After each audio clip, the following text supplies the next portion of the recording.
Hey guys, so you know I had a goal of reaching 600 subs and I surpassed that goal with the help of you guys. I'm really appreciative of the fact that you guys helped me obtain this goal that now I have over 600 subscribers, which means I'm even that much closer to 1,000 subscribers. And I know it may seem very trivial for you guys that I wanted to do a Q&A, but I felt like this was a good opportunity for you guys to get to know me a little better, and this way we can generate some kind of conversation amongst each other. And it not only helps me get to know you guys a little bit better, but it helps you guys get to know me a little bit better, and that way we can kind of maybe have some more chats in the future. So yeah, I asked you guys to ask me some questions. I've got a list of them. I had already filmed this one time prior, but I sat down to edit it today, and I realized I was a bit tired as I had just woken up when I filmed this originally, and I wasn't happy with the results. So I was like, you know what? Why not? Since I got a new comment since I had already filmed this, why not go ahead and refilm it? So this way, because I felt like I may have sounded a little pretentious in answering some questions, and I don't want, to give the wrong impression. I'm always second guessing when I film stuff sometimes. But you know what? I'm rambling. Let's just get into the questions. Roger from As the Pages Burn, which I have to say, Roger, I love the new channel name. It's really cool. What are your thoughts on Slaughterhouse-Five by Kurt Vonnegut, and what are some of the other books from Vonnegut that you like? I kind of already talked about this in my book haul for March, but I'm going to go over it again. I had read the Slaughterhouse-Five many years ago when I was in high school. I thought it was just okay. It was slightly weird. If you have not read Slaughterhouse-Five by Vonnegut, it's kind of bordering on sci-fi because it has to do with aliens, and it's something much different than some of his other books. My favorite by Vonnegut is Breakfast of Champions, which I absolutely love. And he does these little doodles to emphasize certain parts of the story he's talking about. It's kind of funny at times because he'll say one thing, but it's an innuendo, so it means something else. And I found that to be kind of humorous. Vonnegut is not someone that's super serious all the time, so I really enjoyed that. I have read by him Cat's Cradle, which is another good one, which has to do with the Cold War and fear of nuclear war. I've also read, God Bless You, Mr. Rosewater, which was pretty good. And I read a couple of short story collections by him. I literally just picked up Sirens of Titan, which I had never heard of before. For some reason, this book just was never on my radar.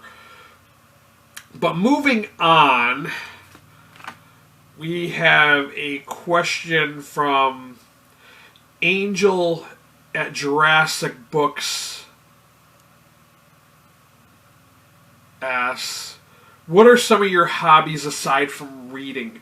I guess for hobbies, I guess you could say I game. I play console games. I was playing Neverwinter, which is a Dungeons and Dragons console game. It is available on PC too, but I kind of got bored with it. They made a lot of changes to the game, so I kind of lost interest in it, and I started playing League of Legends again, which I remember playing League of Legends when it first came out. Like, it's been around for probably over 10 years, I know that. And I decided to pick it up again, and I've been playing that a lot lately. I don't really watch as much TV as other people. I mean, I kind of do somewhat. But I used to be an art major back in the day, so I used to do mixed media art, and I had sold paintings around the world, but I kind of lost, interest in that too. It's kind of weird. I really enjoy listening to music and podcasts, stuff like that. Do you watch any non-bookish YouTube channels? If so, who is your favorite? Right now, my favorite has to be Kit Boga. I have a degree in IT hardware software, and I love the fact that Kit Boga, what he does is he'll take these scam calls and he kind of entices them to try to rip him off. And he does, like, he has a voice changing mic, so he'll do these different characters. Like, he'll let them think that he's a little old lady, or he'll, he does, or he'll make them think he's some girl or something. And he wears wigs, and he really gets into it. He's really super funny, and he leads them on for a very long time. So some of his videos are quite rather long, but I do appreciate what he's doing because he is saving a lot of seniors from being ripped off by these scammers, and I feel like it's due sweet vengeance on these scammers who are ripping off people. And yeah, I really love his channel. He's somebody worth checking out if you're into that kind of stuff. Plus, it's also educational because you learn about the different scams that are out there. Do you have any pets? No, I currently do not have any pets. My last pet I had was a golden mystery snail, which had died, unfortunately. Do you have any anticipated 2020 releases? The only thing that comes to the top of my head when it comes to 2020 releases are the Jonathan Hickman X-Men books that are the relaunch of the X-Men. I'm really super stoked about reading those. I kind of want to read Stephen King's If It Bleeds, but I'm not really highly anticipating that one. I'm kind of ho-hum about that because I'm not sure it's going to be that great, and I don't know if I'm going to want to read it as soon as it comes out. But definitely anticipated reads is going to be the X-Men books by Hickman. I've heard a lot of good things about them, and I've seen different videos about them, and I've always been a huge X-Men fan, so I'm really super stoked about those books. Okay, Zach asks, what are your top favorite comics of all time? Now, I had thought about this, and the last time I filmed this, I actually gave 6 responses instead of 5. See, I was super tired when I filmed this originally. I'd have to say, and I'm going to go with comic book series, I'm going to have to say that Uncanny X-Men, Alpha Flight, Rat Queens, Hellboy, and then I'm going to say, yeah, Alpha Flight, Uncanny X-Men, Hellboy. I'm going to say, Fatale was really good by Brubaker, which you commented on that you really like Brubaker. And then for a 5th one, maybe Nailbiter, because it was so different and it had, introduced the whole idea of serial killers. And I thought that was kind of neat for a comic. Who are some of your writers you can always depend on? You mentioned, for example, he would read anything Ed Brubaker writes. Definitely Ed Brubaker. I don't think I've ever read anything bad that Brubaker has written. Same goes for Warren Ellis. I've read some pretty obscure sci-fi works by Warren Ellis that I was surprised that they were so good. One of them, I don't remember the title, but it might have been called Europa or something like that, and I think it was about the moon. The Europa Moon. It was really good, and I was surprised because I'd never heard of this title. But yeah, Warren Ellis. Cullen Bunn is another one who I've never... And Scott Snyder. Scott Snyder, I think I might have read 1 or 2 that I wasn't really into, but he's always someone who's doing amazing things for DC Comics currently, and I think he's a really good writer. His Vampire series had a really strong start. I think it's called American Vampire. That one's really good. And if I had to pick my dream comic, who would you put on it for writer, artist, and cover artist? I love this question because I automatically knew who I would want to work on a comic like that. I would have Cullen Bunn write it. For the artist, I would have Mike Mignola. And the cover artist, I would have Jock. I absolutely love Jock's covers. He does, computer illustrations that are just, there's something about them. I think he uses a blend of photos that he retouches in Photoshop, but they're just amazing. Back in the day, I used to really love Alex Ross. I still kind of do. I have his poster there of Superman behind me. But I've I mean, I used to like realist art, so that's why I really liked Alex Ross, but I'm really more into Jock lately. I think he's a great artist currently. 4321 Ali says, yeah, I just subscribed yesterday. Do you have any must-read suggestions for someone who is newly into comics and graphic novels? I see this question get asked a lot when it comes to comics and graphic novels, and I'm going to have to say that there is no right answer for this. I feel like if somebody's going to tell you something without knowing your preferences or your tastes, I think there's a chance they're going to mislead you and possibly turn you off from reading comics and graphic novels. One of the things I'd want to know, if you follow up with me, if you see I answered your question, what are your favorite movies and favorite TV shows? What kind of books are you into? What genres?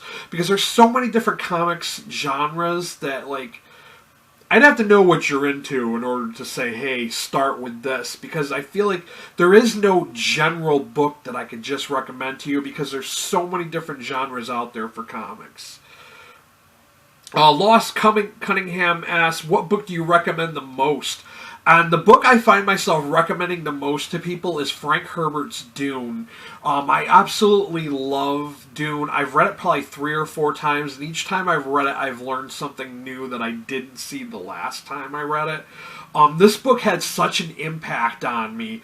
I don't talk about politics on my channel, but I used to be a Republican for some reason. I don't know why. But I slowly changed because Frank Herbert's thoughts and ideas on environmentalism had really sparked something in me, and I became a Green Party member.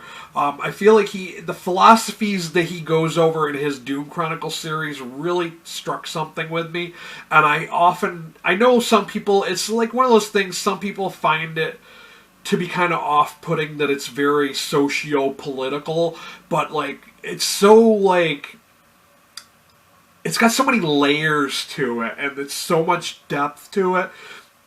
Definitely check that one out. It's so multi-layered, and there's so much more to it than just a story about a guy and in the desert planet. There's so much more to it.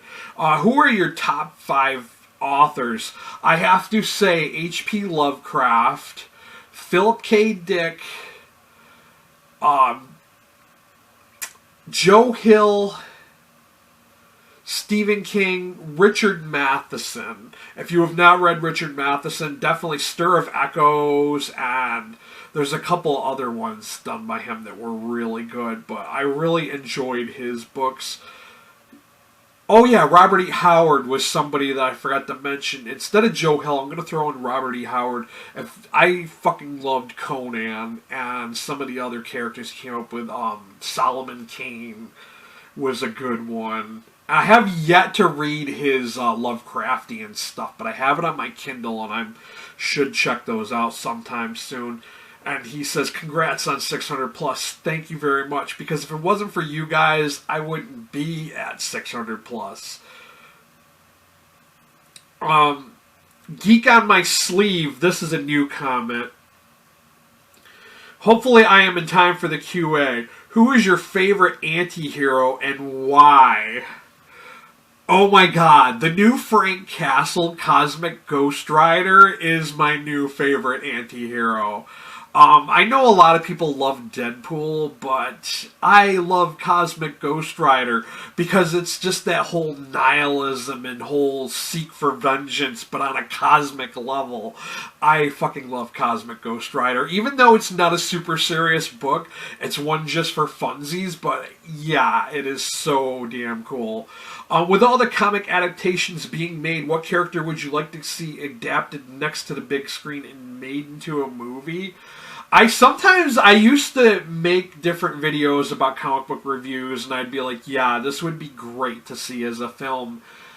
And to be honest with you, I don't know. There's so many good books out there that I think should be made into films. Like, I could think Nailbiter, I think, would make an interesting film. But I don't know. And Hollywood is already doing this. They're scooping up so many different... And they're not all superhero books either. I mean, I got a long list from some company that told me about upcoming TV shows and movies, and guys, there are going to be so many that are based on comics, it's ridiculous. But I'm not really sure. I mean, there's a lot of good stuff coming out, and I'd have to really... I've said this before in the past. Like I don't think this book should be made into like Ex Machina. If you have not read that, I think that would be a great film or a great series for HBO. Arthur asks, "What's the flag in the background?" That is the Irish flag. I am very Irish, even though my last name is English. I'm Irish on both my mother and father's side. My mother's family has been in the United States since 1680. So I am, very American. I am very much a mutt. I did the DNA test, and I'm not going to ramble because I don't want it to be seen as being pretentious by talking about certain stuff like that. Like, I'm just an ordinary guy. But in my community of Central New York, Syracuse area, there's a lot of Irish Americans here, and an interesting fact, we have this hill called Tipperary Hill in Syracuse, where the green is the top color for the traffic light, because the Irish Americans that came here, they kept smashing it out because they didn't like the fact that red was the top color, and they changed it and made it so green was the top color.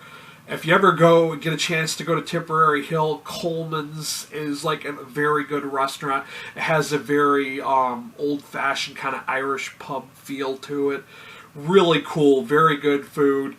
I'm rambling yet again, but that's an Irish flag. Okay, we have another question from Arthur. And he's like, how did you get into comics and how do you obtain them? I got into comics probably because, like, in the 80s, there were a lot of superhero cartoons on Saturday mornings. I saw Thor and Hulk comics in the grocery store, and I was like, I want to read those, and I've been hooked ever since. Back in the day, they used to sell comics in the grocery store, which is kind of weird now because I don't think they really sell them in the grocery store anymore. How I obtain them, I will admit I am a big, huge library user. I am not opposed to borrowing from the library. I'm friends with librarians who've given me, like, graphic novels. I have a whole box that one of my librarian friends, he was moving and he just couldn't transport them because he had so many. He had a huge collection, and he gave me a huge box of them. Sometimes if they have duplicates in the system, they'll give me copies. I buy a lot from Amazon and Book Outlet, and mostly from Amazon. You can't really beat Amazon's prices, and I have been fortunate enough to find some at thrift shops. I know that in Canada they have been dollar stores up there, but you'll never find like comics and graphic novels in dollar stores around the States. I've never seen them anyways. But what made me start this channel and what gives me the dedication to continue? I wanted to start this channel. I've had this channel for over 7 years, 7+ years. I had a channel prior to this that I just kind of gave up on. I really didn't know what I was doing when I was doing YouTube, and I just kind of was too spread out. And I knew that I wanted to talk about books because I didn't really have too many friends who were into reading and comics and all that. So I wanted to make a channel because I figured there had to be other people like me who were into the same books, into the same types of comics and stuff like that.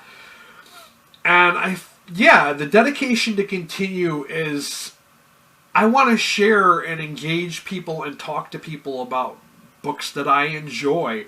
And one of the motivations that keeps me going is when even though at the time I'm filming it may get no views, maybe nobody will watch that video talking about a certain comic, but then years will go by and all of a sudden Netflix has made a TV series about it, or there's been a movie made about it, and all of a sudden all these views will start come rushing in because people want to know about this comic that I thought was cool, like back in the day. That's kind of my dedication to keep on going, because even though like it may not be trendy at the time, I see some value in some titles that I read, and I want to share them with you guys so you guys can go check them out too. So hope that wasn't too long-winded of an answer, but that's that's kind of why I decided to do the channel and keep up with it. So that's all the questions. I'm going to edit this. I'm going to try and add everybody's comments so you guys can see exactly what everybody said. And then hopefully I can try to put this up maybe for this weekend. If not this weekend, it might have to wait till next weekend because I had to refilm it. And yeah, I wasn't happy with the first time I had filmed this. But I do appreciate all the new subscribers I've gotten. You guys, if it wasn't for you, my channel wouldn't be at over 600 subscribers. So yeah, thank you. I do appreciate it. Like I always tell you guys when I put links to books that I talk about, I appreciate the people that have been buying books through the links. I'm now doing a coffee link too. If you guys want to buy me a coffee, you click the link and it goes directly to my PayPal. That helps me out too. Because I'm not getting AdSense. And, you know, I know that this is a small niche thing, and there's no fame or fortune in doing this, but yes, hey, if I can get a few bucks here and there, it helps me to obtain more books, and that way I can do more reviews to share with you guys, and yeah, if you came here, just stumbled upon this video and you want to see more comic book or book recommendations, hit that subscriber button, and while you're there, hit that notification bell. It is very important, unless you're like me and you go and check your subscription box every day. I try to stick to a Friday, Saturday, Sunday upload schedule, but sometimes I don't, so that's why that notification bell is super important. I don't want to ramble too much or sound pretentious. I'm always afraid that I'm going to sound pretentious, like answering questions like this. But, you know, it may seem trivial, but I really do appreciate you guys. And I hope to someday maybe reach 1,000 subscribers. And maybe I could do a giveaway. Or like Bibliofilth did a shout out for channels under 1,000 subscribers. I would love to do something like that. You'll never know, and hopefully someday I'm going to reach 1,000 subscribers. So thank you for watching if you made it this far, and until next time, this has been Dan, and I will be geeking out.